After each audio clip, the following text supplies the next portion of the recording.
welcome in again to There's Too Many Podcasts. It's a podcast about podcasts. Hello, everybody. Chris Shima, glad to be with you. Celeste Renee is my guest. She has a podcast called A Better Way to Say.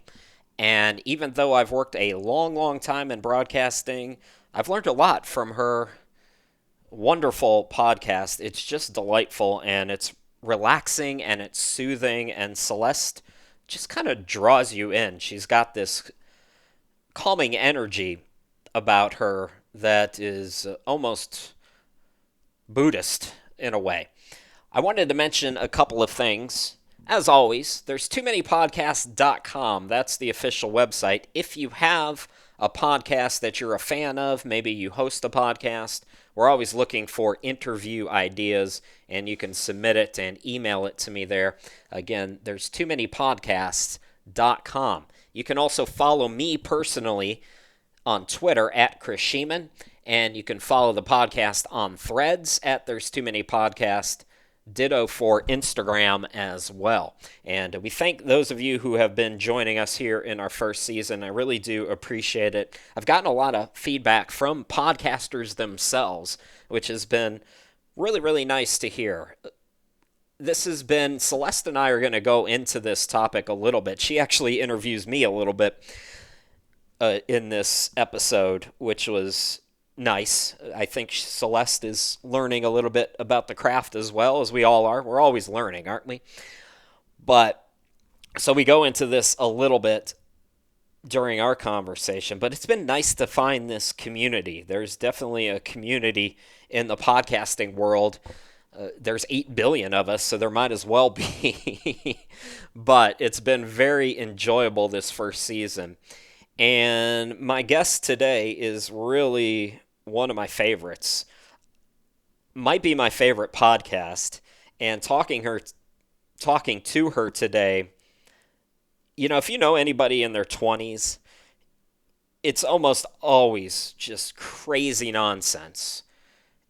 And especially for people in my generation, I guess I would be a millennial. I'm more like a zennial. But this generation seems to be different. They seem to understand growth, and they seem to understand the nuances that I'm going to be older one day. And Celeste and I explore that later on in the interview. But A Better Way to Say is the name of the podcast, and let's get into it. Let's meet Celeste Renee.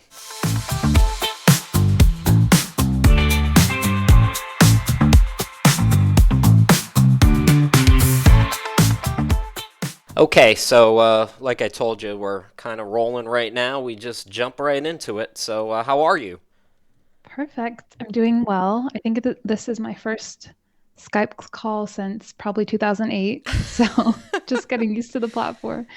But I'm doing well. How are you?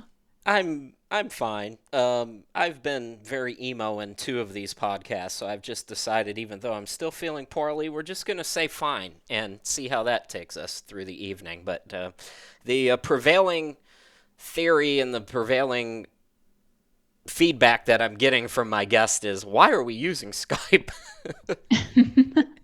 In very nice Well, ways. I'm open to trying it. I remember using it when I was young to FaceTime my grandparents when they lived, or not FaceTime, to Skype my grandparents when they lived in Canada. But since then, I've moved on. But I'm back on it and excited to chat. There's a comedian who does this whole thing about how the pandemic started, and that was Skype's moment, and they got usurped by Zoom. And it's just So true. I don't want to steal from it, but it's very accurate. I can't think of the comedian's name, but anyways, I gotta say, I love the sound of your voice. I mean, honest to God, it is the most soothing thing I think I've ever encountered. Oh, are you there? Hang on, You can can. you hear me?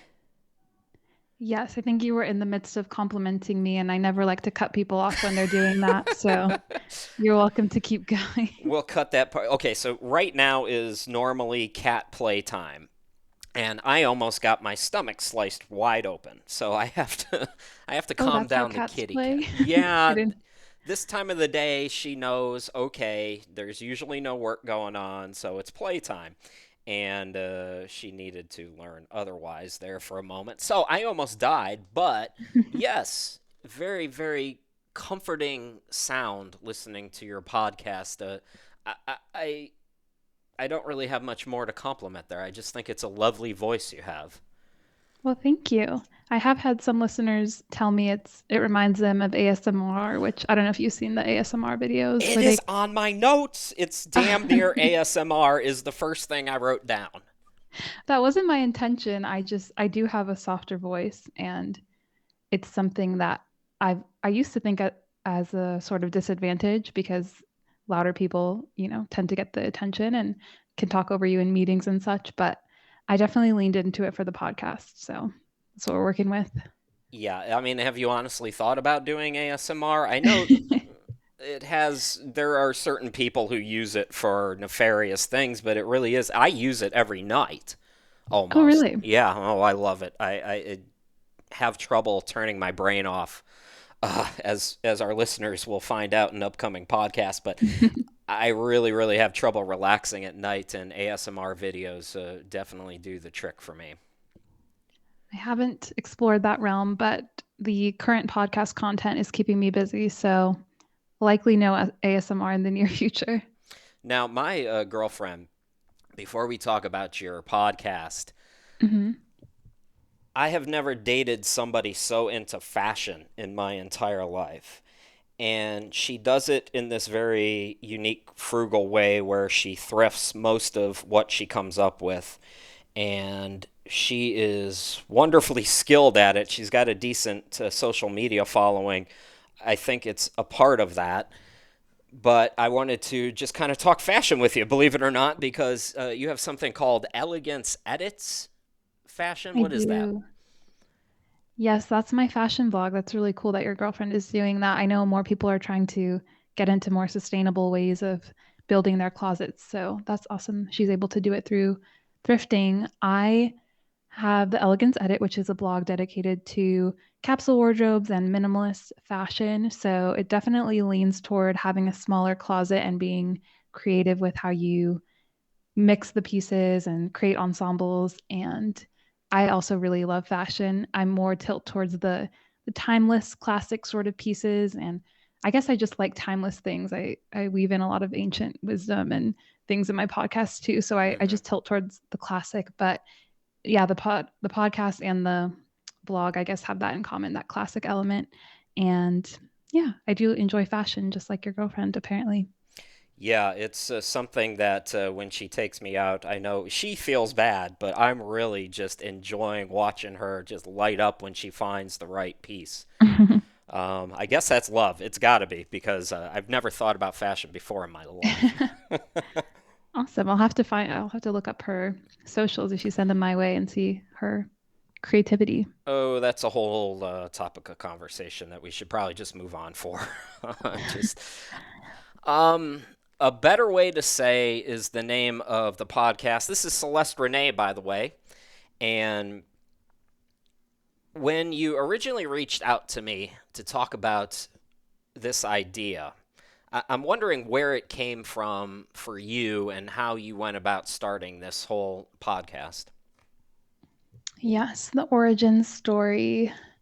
So, a better way to say came about a year after I moved to DC, and I think it was a product of spending a lot of time at events and in social settings where I was meeting people I had never met before and generally talking to a lot more strangers than I had in the past. So, cultivating that skill of navigating conversation with people who are very different from me, with people who work in different industries, who have, different upbringings, and just being able to feel comfortable and confident expressing myself and also listening and learning from others in a place where it's not as easy as, with your friends or with someone you have a lot of similarities with.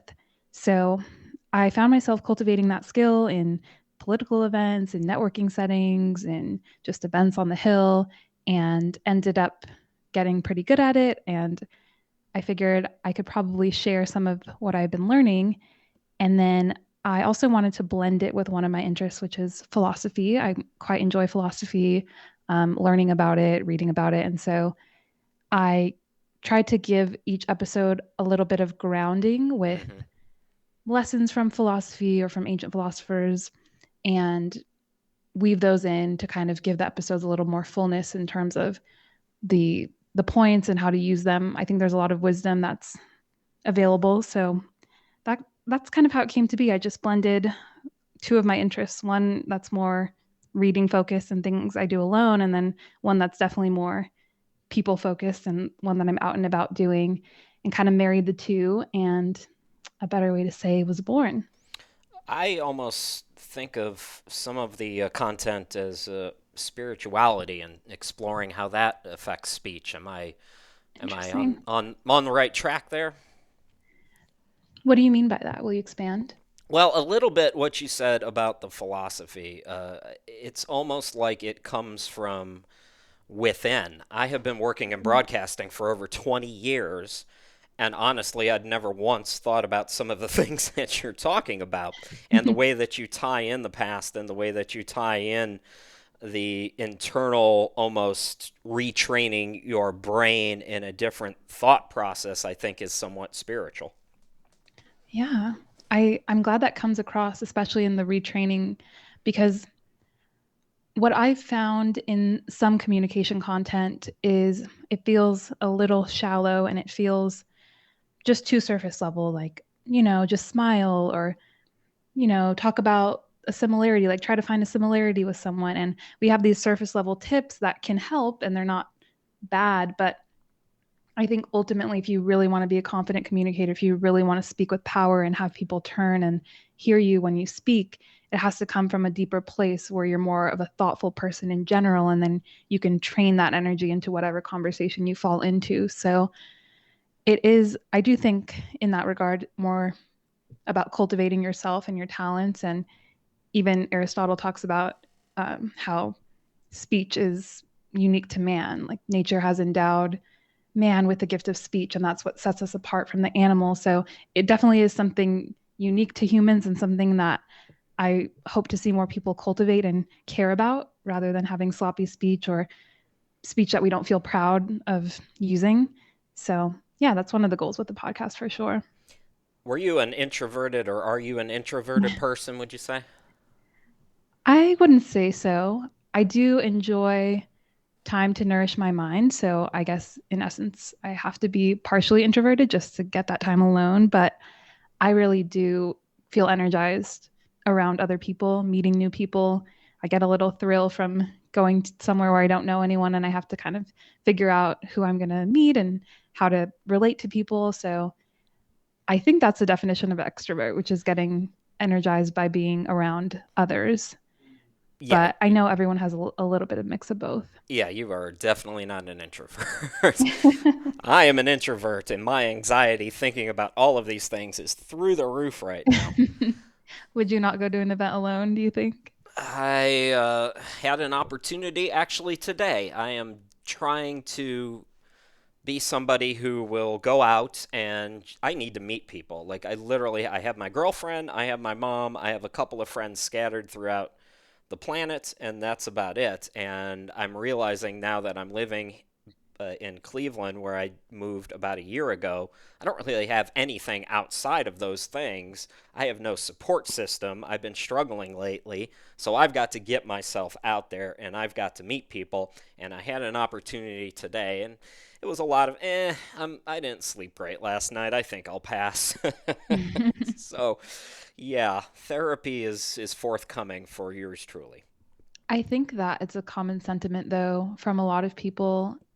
And I believe it was dubbed the loneliness epidemic during Hmm. COVID times. They kind of coined that term. But I know a lot of people are struggling with that ability to have a solid core group of friends, like people that you actually relate to and could turn to. And just some people call it your tribe or whatever you may call it. But that core group of people you feel connected to. And I definitely know it's not just a you thing.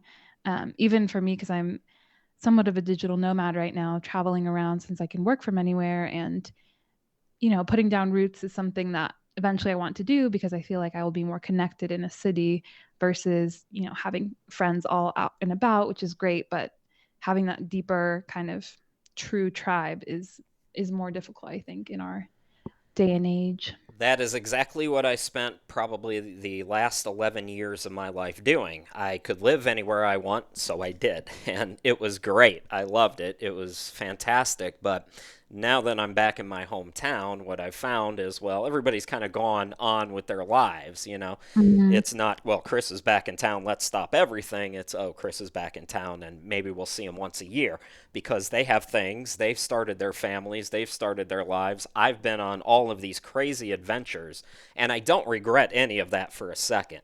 I've had a wonderful life and wonderful experiences, but it does.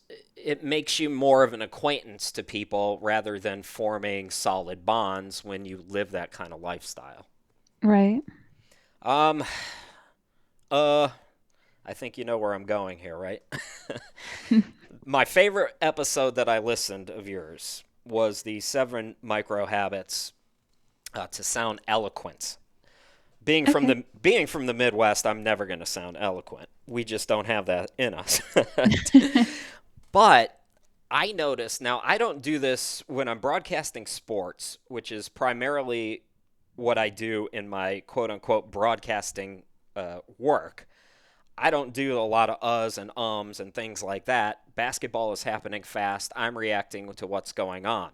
Ever since I Mhm. started this podcast, I feel like 40% of the content is me going, And I know there's a lot of people out there who might want to learn some of these things, and I don't want to go into all of them because I want them to listen to your podcast. But this one specific thing, if we can focus on it just for a second here and try to get me and maybe whoever else is out there to stop doing that so much, what would your advice be? Yes, that is a great question. I will say I don't think you've been going hard on the ums and uhs, so don't be too hard on yourself. Oh, it's my But job. I do think it's interesting that you said you don't do it when you're in the realm of sports broadcasting, which is probably an area you're very comfortable in. And what I've noticed is often we use those filler words when we are not comfortable with a silence. So we'd rather fill it. It's kind of subconscious almost. And when we're very confident about a topic, when we feel competent, like we've been doing this for years, or we just know it, we've studied it recently, the ums and the uhs tend to subside naturally because we can speak on a subject with confidence. So I actually do have a full episode. I don't know if you saw it, it's kind of an older one, but on how to stop saying like all those filler words. Right. And my primary tips around it, the fastest ones you can do is just to replace your ums and uhs with a pause, because a pause is way more delicate on the ear. I'd rather hear a pause than I would an and an and it can even make you sound more thoughtful to have that pause rather than those fillers. And then just breath, like breathing through, being calm. That's one thing that I I think people enjoy talking to me when I'm one on one. Like that's one thing I hear is like you make me feel very calm. And part of that is just more being in my breath, being present, of course, but also not feeling a need to respond right away. Like if you're in a meeting and someone asks you a question, often the first thing you'll hear someone say is, and then they'll say their answer rather than a thoughtful pause in their answer. So it's just the little things of taking that extra time and not feeling this pressure. I think it's often self imposed that I have to answer right away or I have to fill every second with some sort of word. And the reality is that we don't. I think we have a lot of internal dialogue with ourselves that holds us back, even from going out to events where we might meet people or from saying hello to someone because we have all these ideas of what might happen, when really it's not that serious. It's just conversation. So yeah, that's my biggest tip is the pause, the breath. And then I do have a whole episode and I base it around Stoic philosophy, but it's how to stop saying like an if you really struggle with it.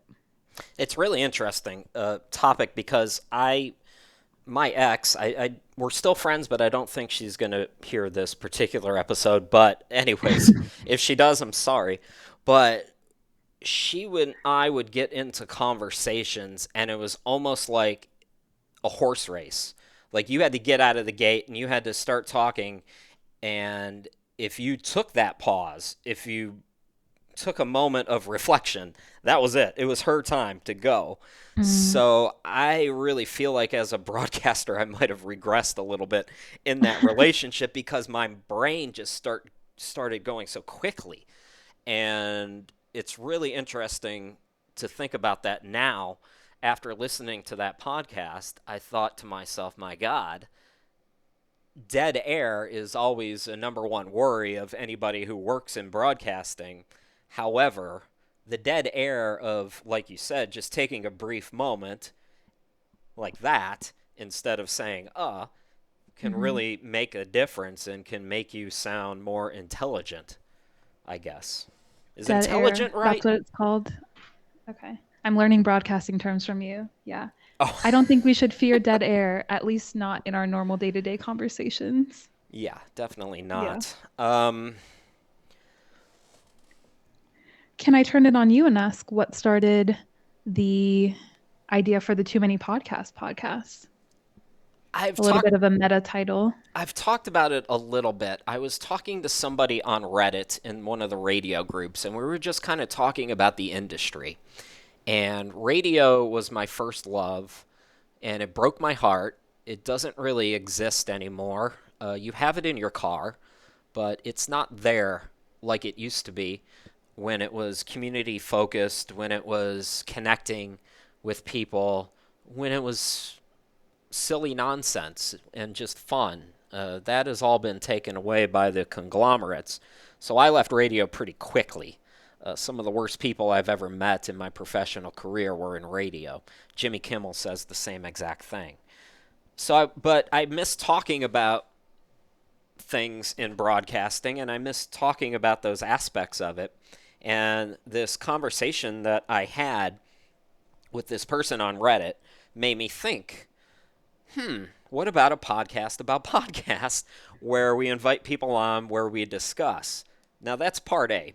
Part B, and this is the more honest thing, is I've mentioned the sports broadcasting a lot in these episodes. And the reality is, for sports broadcasters, I work at the small college level. A lot of small colleges are struggling. They're closing their doors. I'm losing contracts. I can't get hired in broadcasting for anything else because I'm a sports broadcaster. So I'm just kind of putting this out there to show that I can talk about more than just sports, even though I've said sports about 20 times in this rambling sentence. But that's the long-winded story there. It's really just enjoying to talk about the process with other people. And I'm not done yet apparently. I found No, continue. I've really found a community here, and I discussed a few minutes ago kind of lacking that in my life. And Mhm. yeah, I'd like to have people in my hometown, but it's been wonderful to the first person that I interviewed, Mike Chisholm, who does the David Letterman podcast, has been listening to every episode and texting me. And there's been a few others who have, invited me to conventions and things like that. So maybe building a bond is a Yeah. good way to put it. Shared interests to build your community. That's lovely. I'm definitely interested in hearing episodes. I'd love to hear from other podcast creators. I think it's a little bit of a lonely road as a podcaster, at least for someone who's a solo, because I most of my episodes are solo. Hmm. I do have guests on from time to time, but being a creator, I think you're in your head a lot or you're ideating on your own, you're writing outlines, you're researching. I'm looking up dusty old books about, different philosophers, but it doesn't often feel like it's very community based versus something like social media or which obviously has its drawbacks too, but it's good to know that you're finding your people through this platform. Just a bunch of nerds. That's my people pretty much, and it's been really fun. It's difficult though. I didn't expect it to be this difficult because of my other work, I can't really do this every single week, 52 Hmm. weeks a year. So this season is probably going to be 10 episodes. And then I'm going to take a longer break, which concerns me. But it's definitely difficult to do. And I would almost prefer at times to not have to rely on guests because finding people on your schedule and on their schedule takes a lot of time and effort. Evidently, Arizona has its own time zone now. The more It's you hard to know. coordinate, right? Definitely. Yeah, scheduling is a little bit of a beast when you have guests. Have you ever considered doing a video version of your podcast? No, I haven't, and I don't know why, really. I just don't want to worry about it.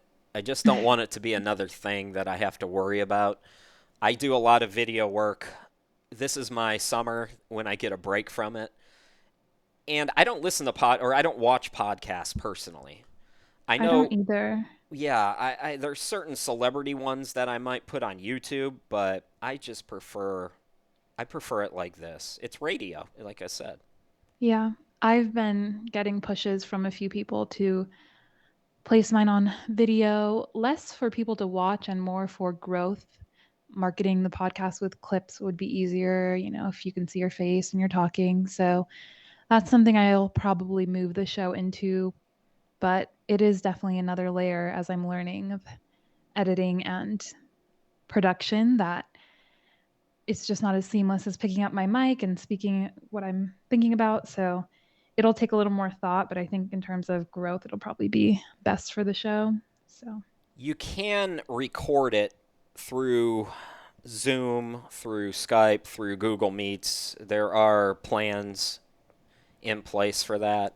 mhm. I have software, so all of the sports broadcasting that I do is remotely. And Teams will send me the video. I'll take the video, put it in my software, and then send it out to YouTube. And it's called Open Broadcaster, and it's wonderful. And that is probably, if you did video, what I would recommend. It's not always the easiest, but it's free and it works. I'm Gen Z. I like things as easy and convenient and instant as possible. Right, yeah, exactly. What do you think are the skills that make someone a great radio personality or broadcaster? Is this my podcast still, or I think you've taken over here, right? I think our audience would want to know. I mean, they're probably interested in broadcasting. I want to know for sure. What was the question again? I'm getting like 3 hours of sleep a night. So, because you've worked in broadcasting for a while, you've worked with people in the industry, I'm wondering what traits you find, what skills you find make someone successful, make a really good radio personality or broadcast host. Well, for me, I go back to the older days, and people were allowed to have a personality. And that could sound one way, and it could sound bad. But what I mean by that is there's a robotic, formulaic way that some broadcasters approach their work where everybody sounds the same, there's nothing unique or interesting, and I find that just terribly boring and Mm. uninspired. So I really, really think that for people, if you want to get into broadcasting, just have some kind of personality. First of all, you have to be able to keep people engaged, you have to entertain them. So having just some kind of uniqueness about yourself. And the the other thing that I've found is just about everybody who works in broadcasting, stand-up comedians, musicians, anybody who's kind of in the arts and entertainment field is a neurotic mess. And I think if you have a little bit of that in you, you might be able to translate some of that into entertaining and engaging content. Okay, I see. So take your eccentricities and use them for good. Yeah. Just don't let them run into your person. You have to be able to turn that part of your brain off and get back to reality when the broadcasting is done. And that's something that some people struggle with, I think. Mm. Some people maybe me, maybe not. We're, we're still trying to figure that out, I think. Okay, well, that was my question. I will give you back the reins, but thank you. I was wondering that. Have you ever thought about a career in therapy, just out of curiosity? Mm, I have not. Do you think it's because of my soothing voice people would listen to my advice? I would listen to you just read out of the phone book. Like, I'm legit gonna make you a contract offer. Just every night, just call me up when I'm feeling stressed. And A. Adams, I don't 449. know if I could be a therapist. I actually probably think my sister would say you need to go to therapy first before you Oh my God, I become know one. so many therapists whose lives are just a total nightmare. So, no, no, no, no, no. That is not the qualification. In fact, if anything, it might benefit you. Yeah, that's funny though. No, I guess I give advice. I definitely do give advice in the podcast, but it's more general, not dealing with people's specific issues. I try to keep it really practical though, and that's one thing that I always am aware of when I'm creating the episodes is okay, this is obviously a helpful lesson, but how can I make it more practical? Can I give an example? Can I tell a story of how I've used it? Is there an actual point to adding this in the episode, or do I just enjoy, talking?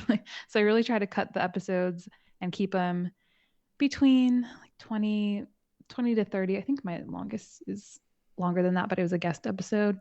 So yeah, I try to keep them quite practical. And I think that's always a balance of giving value, but also making sure it's going beyond things people have already heard, or it's going beyond the theoretical and putting it into the actual practice. And so I like hearing from my readers or from my listeners when they say, oh, I listened to this before I went on a date and I used this tip, or Uh-huh. I was going to a networking event and I listened to this. And so that's what lets me know, okay, this is working. Maybe this I need to pivot. That kind of thing is really helpful.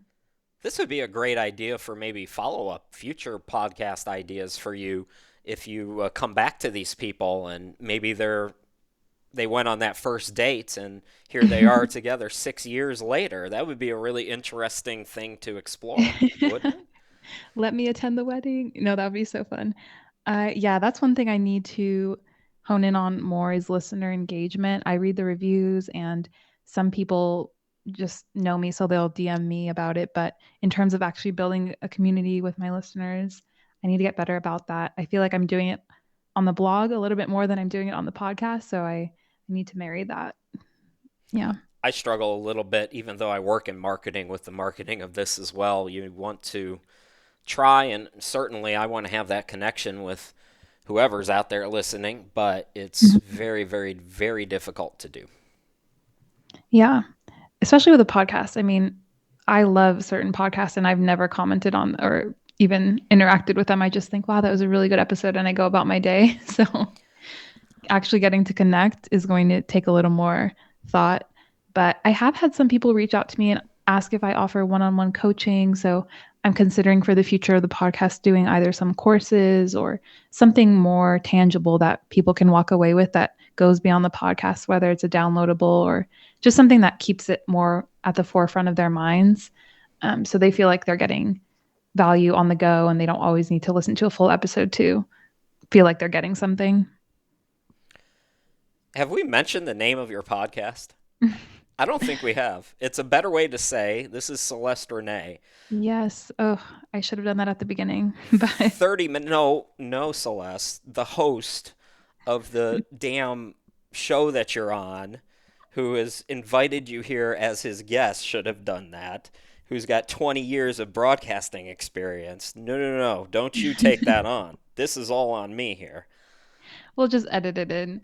But yes, the Yeah. show is called A Better Way to Say. It's how to become a more eloquent and persuasive communicator. And the episodes, I like to call them bite size, under 30 minutes. And I walk you through different tactics, strategies, instances of how to communicate with confidence. So that's a better way to say it in a nutshell. There was one more topic. We're helter skelter now.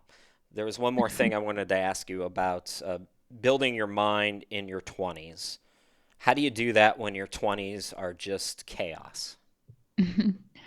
Yes, that episode is a little different from my usual because it's not fully or as obviously connected to communication, but I think it's very crucial for being a good communicator to build your mind. And a lot of that episode talks about how to kind of structure your life in a way where you're nourishing your mind, where you're trying to grow. I think it's really about intention. I'm in my 20s right now, mid 20s, and I sometimes think about how I'll probably not ever have this much flexibility in my life again. So, when it comes to how I spend my time, while I do have commitments, a lot of my time really is up to me. And if we look closely at our lives, especially those of us in our 20s, I think that that sentiment is true for a lot of people. Yes, you're busy, but a lot of your time is up to you. You know, you can say yes to that trip or no to it. You can choose to go out on a Friday night or not. So, realizing that you have the agency over your life to control how you spend a lot of your time blocks outside of work and your other commitments opens you up to realize, okay, I can actually, work in some time to build something that 30-year-old me would thank me for. So maybe I'll spend my time reading or listening to someone who's way smarter than me or going to events where I'm a little bit nervous. I think a big part of being in your 20s, or something at least for me, is trying to be uncomfortable and get comfortable with the discomfort. Mm. So yeah, that's my that's my soapbox about being in your 20s. I think you have more time than you think, but you won't have it for as long as you think. So you should really prioritize nourishing your mind and building it up in a way that will benefit the future version of yourself. And so that's why I created that episode. It kind of breaks down. I have an analogy between your mind being like a garden and different things you can do to give it water, sunlight, food, all that kind of imagery, but the basic premise is you should be pouring into yourself at this decade of your life. Yeah, it really feels like, especially older people, I try not to do this. I'm going to be 40. Well, I'll be 42 by the time this airs. Birthday is coming up. Oh, happy And almost birthday. thank you. But what I found when I was in my 20s is people kind of globbing on to this pressure. You got to do this now. You got to have these experiences now. Mm-hmm. And what I found is that maybe it causes people to overdo things. I felt like in my 20s, if I wasn't out, and I mean out, living my best life every single weekend, that it was going to be a disaster and I was going to regret it and I couldn't stop and I couldn't take a break. Mm-hmm. And that led to some pretty reckless behavior on my part, which could have been very damaging not only for me, but for people around me. But it's that pressure that either older people put on you or you put on yourself to live now because it's all over when you turn 30. And what I found is because of that, I don't feel like my life even began until I was 30. So for you to have Wow. this measured thought process about your life right now, Celeste, I can tell you right now, big things are coming your way.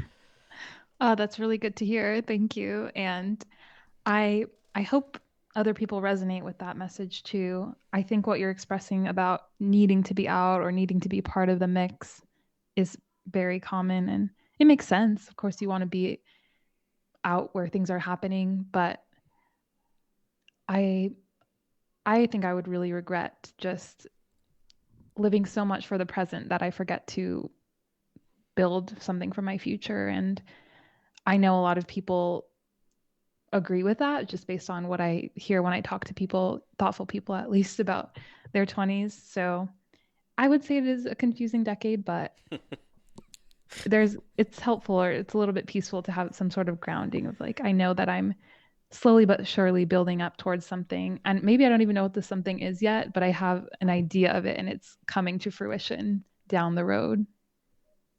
Well, I can say whether you're in your 20s or your 80s or anywhere in between, but not any younger or not over 90, that a better way to say this podcast is just a wonderful way to learn, to maybe just, if you're having a day of high anxiety and you want to fulfill your soul, but you want to do it in a calm way, this is a great podcast. Celeste Renee is my guest. Celeste, thanks so much for coming on. And before we let you go, any socials or any podcast locations that you wish to promote?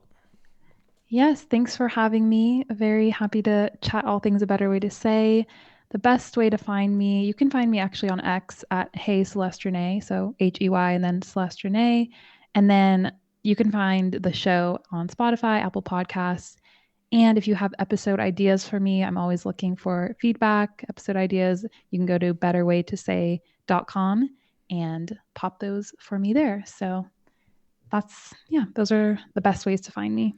All right, Celeste, thanks again for giving us your time. It's been a delight to chat with you. And for those of you listening, thanks as always for joining me and Celeste. And come on back for more fun here on There's Too Many Podcasts. It's a podcast about podcasts coming up in future episodes. Stay tuned.